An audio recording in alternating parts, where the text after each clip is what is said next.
La nuit du 28 mars, dans ce parking poussiéreux du Nouveau-Mexique, l'air était d'une froideur saisissante, un contraste brutal avec la chaleur de nos rires quelques instants plus tôt.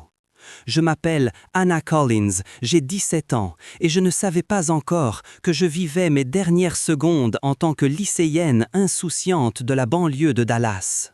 Le Cactus Grill n'était qu'une étape, un vieux diner graisseux perdu au milieu de nulle part, éclairé par un néon fluorescent qui grésillait comme un insecte mourant, projetant des ombres étirées et menaçantes sur le bitume craquelé.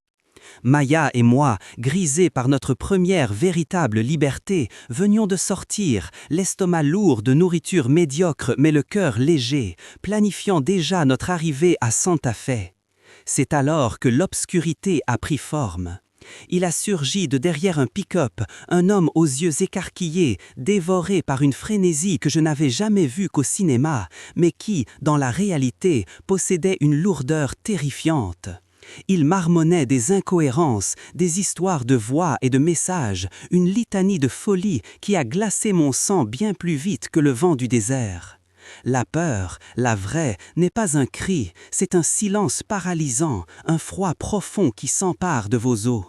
Maya a chuchoté de lui donner mon sac, pensant naïvement qu'il s'agissait d'un vol, mais la cupidité n'était pas son moteur. Le chaos a éclaté en une fraction de seconde. Il s'est jeté sur nous et je n'ai ressenti qu'un choc sourd, comme un coup de poing violent dans le flanc, avant de réaliser, en voyant le liquide chaud et sombre imbiber mes vêtements, que la réalité venait de basculer irrémédiablement.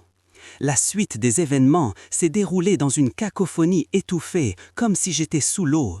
Le hurlement de Maya semblait déchirer la voûte céleste, un écho de terreur pure qui se répercutait sur les kilomètres de désert vide. Puis le crissement des pneus, les gyrophares bleus et rouges aveuglants de la police qui déchiraient la nuit. J'ai vu l'homme se tourner, une arme à la main, un geste de défi suicidaire face à l'officier qui venait de bondir de sa voiture. 2 détonations sèches ont claqué, brèves et définitives. L'homme s'est effondré, une marionnette dont on aurait coupé les fils, tombant non loin de moi. J'ai essayé de me relever, mû par un instinct de survie primaire, mais mes jambes ne répondaient plus, elles n'étaient plus que du coton inutile. Je me suis affaissé sur le macadam rugueux. Maya était là, à genoux, ses mains pressées contre ma blessure, couverte de mon sang, me suppliant de rester. « Reste avec moi, Anna, s'il te plaît. » Ses larmes tombaient sur mon visage, chaudes et salées. Et soudain, tout s'est tu. Le vacarme du monde s'est éteint comme on souffle une bougie. Les sirènes, les cris, le vent, tout s'est figé. C'était la fin de la douleur, la fin de la peur, le début d'autre chose. C'est à cet instant précis que la physique a cessé d'imposer ses lois à mon être. Le temps s'est arrêté, littéralement. J'ai vu le visage de Maya, tordu dans un cri silencieux, figé comme sur une photographie argentique hyper réaliste. L'officier de police, son arme encore levée, était devenu une statue de justice impuissante. Même mon meurtrier, à mi-chute, était suspendu dans l'air comme une œuvre d'art grotesque. Je n'avais plus mal. Au contraire, une sensation de légèreté absolue m'a envahi, comme si on m'avait libéré d'une armure de plomb que je portais sans le savoir depuis 17 ans. J'ai senti une séparation douce, fluide, comme un ballon qu'on relâche vers le ciel. Je me suis élevé. Je flottais au-dessus de mon propre corps brisé, au-dessus de Maya pétrifiée par le chagrin, au-dessus de cette scène tragique qui ressemblait désormais à un décor de théâtre abandonné. De là-haut, je voyais tout avec une clarté surnaturelle, les hamburgers à moitié mangés encore sur la table à l'intérieur du diner, la poussière du parking et l'immensité du ciel étoilé qui indifféremment nous surplombait. J'étais spectatrice de ma propre fin, détachée, sereine, mais consciente d'une vérité fondamentale, je n'étais plus ce corps gisant en bas. Alors que je m'élevais, une pensée singulière, absurdement humaine m'a traversé l'esprit, une dernière attache aux affaires inachevées de ma vie terrestre. J'ai pensé à mon père, j'ai pensé à ce dernier SMS, presque arrivé, je t'aime. Je me suis souvenu avec une pointe de mélancolie que je n'avais pas eu le temps de l'appeler pour entendre sa voix une dernière fois. J'avais laissé tant de choses en suspens, mes études vétérinaires, la maison avec la grande cour pour les chiens, les disputes futiles avec ma mère sur le couvre-feu. Tout cela semblait soudain, si lointain, si petit. C'est alors que j'ai ressenti l'appel. Ce n'était pas une voix, mais une traction, une force magnétique douce mais ferme, provenant de derrière et d'au-dessus de moi. Le parking, le diner, le désert, le monde entier ont commencé à rétrécir, s'estompant pour ne devenir qu'un point minuscule dans l'immensité. Je ne traversais pas l'espace tel que nous le connaissons, mais une dimension de pure transition. Je suis entré dans un tunnel. Contrairement à ce que l'on pourrait craindre, il n'était ni sombre ni effrayant. Il était constitué d'une lumière tourbillonnante, douce et laiteuse, semblable à l'intérieur d'une perle géante ou au cœur de nuages illuminés par la lune. C'était chaud, incroyablement apaisant. J'avais l'impression d'être bercé, enveloppé dans une substance qui était à la fois de l'air, de la lumière et de l'amour. Je glissais à une vitesse vertigineuse sans ressentir le vent, attiré vers une ouverture au loin qui brillait d'une intensité croissante. Plus j'avançais, plus mes souvenirs terrestres s'apaisaient, laissant place à une anticipation vibrante. Je savais, sans savoir comment, que je rentrais à la maison. L'ouverture du tunnel approchait, déversant une clarté qui ne brûlait pas les yeux, mais qui semblait respirer, palpitante d'une vie inconnue, promettant des réponses à des questions que je n'avais même pas encore formulées. Voici la suite de l'histoire, rédigée selon tes consignes. Et puis, le tunnel s'est évanoui pour laisser place à l'infini. Je me tenais, ou plutôt j'existais, dans un lieu qui défiait toute géométrie terrestre. Il n'y avait ni mur, ni plafond, ni sol, seulement une lumière vivante, brillante et pure. Contrairement au néon agressif du parking qui m'avait vu mourir, cette clarté ne blessait pas le regard, elle semblait être la substance même de la conscience. C'était une atmosphère que l'on pouvait respirer plus que voir. Autour de moi, des couleurs que l'œil humain n'a jamais captées dansaient, des teintes situées bien au-delà de l'ultraviolet, vibrantes d'une énergie qui ressemblait à de la musique matérialisée. L'air scintillait, non pas de chaleur, mais d'un son. C'était un bourdonnement bas, magnifique, une résonance harmonique qui pénétrait profondément dans ma poitrine, calmant instantanément chaque peur, chaque angoisse que j'avais accumulée en 17 années d'existence.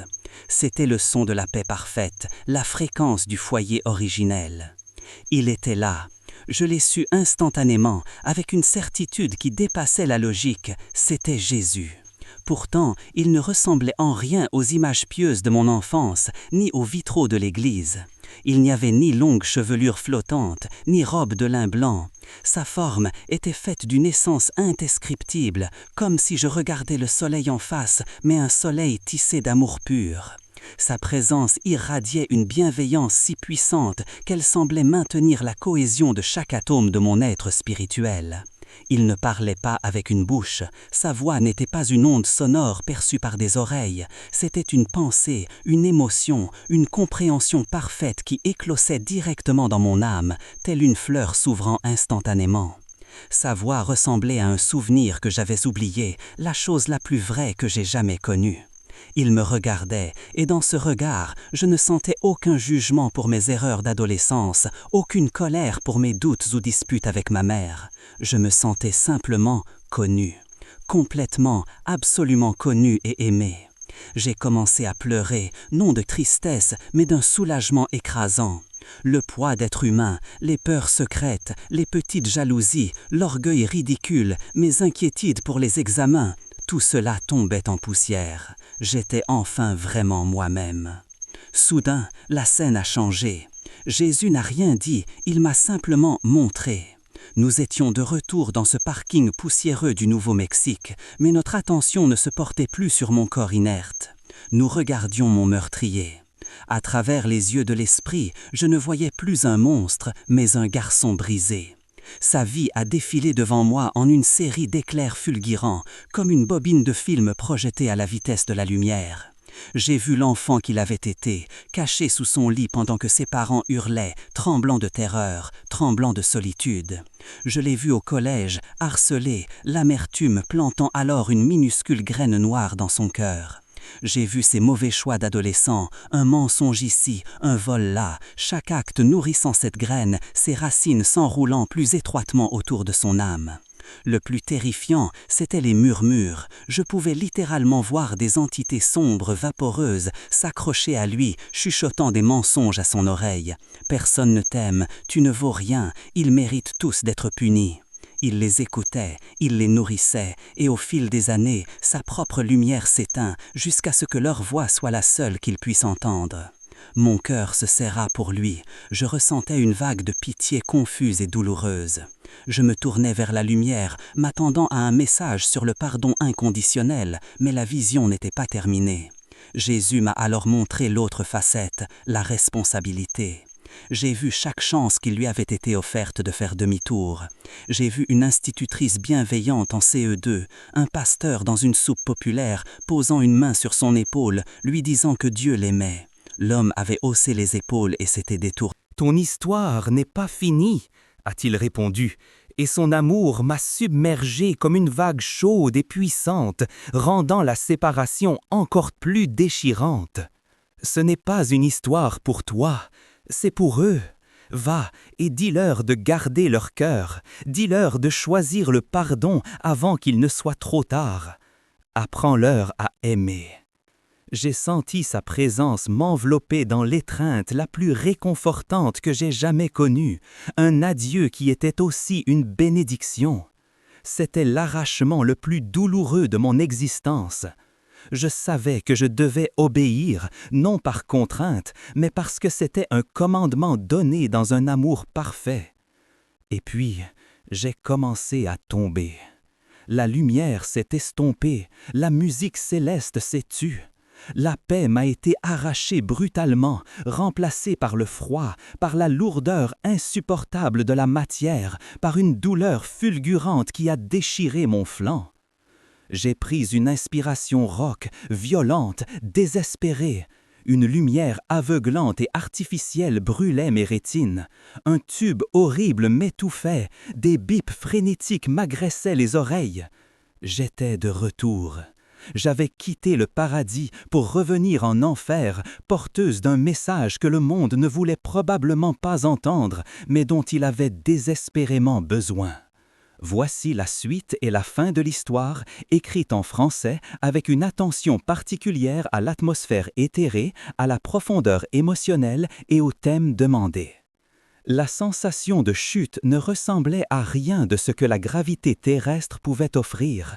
Ce n'était pas simplement tomber vers le bas, c'était une compression, une réduction violente de mon être. Je passais de l'immensité de l'océan à la taille d'une goutte d'eau. La lumière vivante, cette symphonie de couleurs et d'amour qui m'enveloppait quelques instants plus tôt, s'est effilochée, laissant place à un gris terne, puis à une obscurité dense et suffocante. Je sentais mon esprit, qui s'était étendu jusqu'aux confins de l'univers, être forcé de réintégrer les limites étroites et fragiles de la matière. C'était comme essayer de faire entrer un orage dans une bouteille de verre.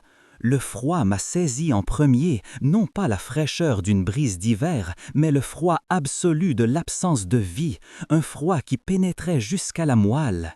Puis la douleur est revenue, non pas progressivement, mais en une seule vague dévastatrice, comme si tous les nerfs de mon corps s'allumaient simultanément dans un cri d'agonie. J'ai pris une inspiration rauque, un gaspillage d'air désespéré qui a fait trembler ma poitrine meurtrie. Une lumière aveuglante et artificielle brûlait mes rétines, si différente de la clarté douce et omnisciente du paradis. Un tube horrible, rigide et intrusif m'étouffait la gorge, provoquant un réflexe nauséeux violent. Des bips frénétiques m'agressaient les oreilles, un vacarme technologique discordant qui remplaçait le bourdonnement sacré de la paix éternelle. Mon flanc était en feu, une brûlure lancinante qui me rappelait la réalité brutale du parking poussiéreux. Une femme en blouse bleue se tenait au-dessus de moi, ses yeux écarquillés par une mélange de terreur et d'incrédulité. Elle a hurlé, sa voix perçant le brouillard de ma conscience. « Docteur, elle respire toute seule !» J'ai essayé de parler, de dire que je voulais retourner là-bas, mais seul un gargouillement étouffé est sorti. Des larmes brûlantes ont commencé à couler sur mes tempes, chaudes et salées. Je ne pleurais pas de joie d'être en vie, je pleurais le deuil immense d'avoir quitté la maison. Je venais de toucher le visage de l'amour pur et me voilà rejeté sur le rivage froid de l'existence humaine. Les jours qui ont suivi furent un flou de visages médicaux stupéfaits et de murmures incrédules. J'ai appris plus tard que j'avais été cliniquement morte pendant 11 minutes. 11 longues minutes où mon cœur avait cessé de battre, où mon activité cérébrale s'était éteinte. Les médecins avaient été sur le point de prononcer l'heure du décès lorsque le moniteur cardiaque avait repris son rythme sans aucune stimulation externe. Le chirurgien a avoué à mes parents, la voix tremblante, qu'il n'avait aucune explication scientifique rationnelle. Les dommages causés par le couteau auraient dû être irréversibles. Le manque d'oxygène aurait dû laisser mon cerveau dans un état végétatif. Pourtant, j'étais là. J'étais intacte. Mes fonctions cognitives étaient parfaites, ma mémoire claire. Mais si mon corps guérissait à une vitesse miraculeuse, mon âme, elle, portait désormais le poids d'une double citoyenneté. Je marchais sur terre, mais une partie de moi était restée là-haut, suspendue dans cette lumière dorée. J'éprouvais cette étrange sensation de détachement du corps, comme si je portais un costume de peau un peu trop serré, consciente que ma véritable essence était bien plus vaste que ce que le miroir reflétait. C'est là que j'ai compris la nature de mes affaires inachevées.